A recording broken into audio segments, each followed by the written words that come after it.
ज़िंदगी के बहुत सारे मराहिल तय करने के बाद रूए ज़मीन पर आज भी आपको ऐसे इंसान मिलेंगे जिनके हिस्से में किसी इंसान की सच्ची मोहब्बत कभी नहीं आई। कि कायनात की शायद सबसे बड़ी महरूमी है। कि कायनात की शायद ऐसी महरूमी है जिसे किसी भी तौर पर फुलफ़िल नहीं किया जा सकता।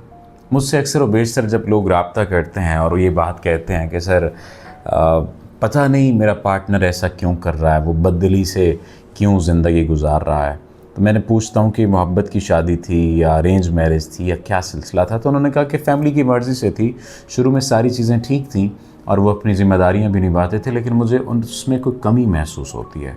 मुझे उसमें वैसा लगाव, वैसी लगावट, वैसी मोहब्बत महसूस नहीं होती और मुझे ऐसे फ़ील होता है कि जैसे वो प्यासा है, मोहब्बत का प्यासा है या चाहत का या खुलूस का, और मैंने सब कुछ उसके लिए करने की कोशिश की है, लेकिन फिर भी मैं शायद उसकी कमी को पूरा नहीं कर पा रहा या कर पा रही।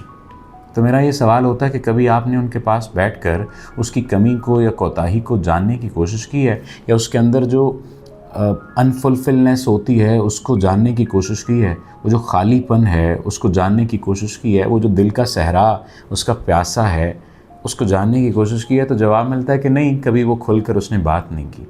वो जो उसका खुलकर बात ना करना है ना, बुनियादी तौर पर वही कमी है, वही आप कह लीजिए कि प्यास है और वही महरूमी है। ये वही महरूमी है जिसको फुलफ़िल करने के लिए उसने ये शादी का ढोंग रचाया, लेकिन उस शादी में अपना आप भी कुर्बान कर दिया, लेकिन उसे वो चीज़ नहीं मिल रही जिसकी वजह से उसने ये शादी की। उसे शायद ये लगा कि मैं शादी कर लूँगा या कर लूँगी तो सब ठीक हो जाएगा, लेकिन सब ठीक होने के बावजूद भी तो ठीक नहीं होता। मुझे एक बात बताइए, आप अपनी ज़िंदगी से खुश हैं? अगर खुश हैं तो शुक्र क्या कलमा लिखिए, और अगर खुश नहीं हैं तो बताइए किस वजह से खुश नहीं हैं। 3 रीज़न्स अमूमी तौर पर होती हैं। पेट का ना भरा होना, यानी रोज़ी रोटी का ना होना, दूसरा छत का ना होना, और तीसरा मोहब्बत का ना होना, यानी इंसान की ज़िंदगी में मोहब्बत की कमी होना।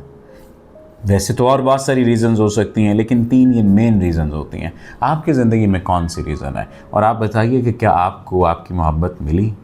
और अगर नहीं मिली तो वजूहात क्या थी? और अगर मिली और उसके बाद फिर बिछड़ गए आप, तो उसकी वजूहात क्या थी? मेरा आपसे सवाल है। और अगर आपको मोहब्बत मिल गई है तो फिर खुशियाँ मनाइए, कामयाब हो जाइए। कामयाब तो हो गए हैं, मोहब्बत का मिल जाना इट्सेल्फ कामयाबी है।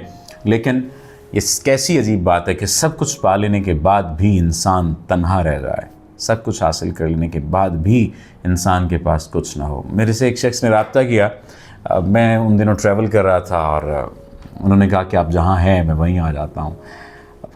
5-6 घंटे की उन्होंने फ़्लाइट ली, मिलने के लिए आए। तो कहने लगे सदर साहब, मैं बस आपसे अपना वाक़या शेयर करने आया हूँ। और उस वाक़े में क्या था, सिर्फ़ शॉर्ट सी बात बता देता हूँ। 3 बच्चे हैं, सभी अपनी ज़िंदगी में खुश हैं, वाइफ़ अपनी ज़िंदगी में खुश है, और सोशल वर्कर है वाइफ़, और सब कुछ है। और बीवी को आज तक ये एहसास नहीं हुआ कि मैं उससे मोहब्बत नहीं करता। उसे यही लगता है कि मैं सबसे ज़्यादा मोहब्बत करता हूँ। लेकिन मेरे अंदर एक खला है, और वो खला पहली मोहब्बत के ना मिलने का है, मनपसंद इंसान के ना मिलने का है। अल्लाह आपके अंदर किसी खला को ना रखे, और अगर कोई खला ऐसा है तो उसको भर दे, पुर कर दे। अल्लाह आपका हामी व नासिर हो।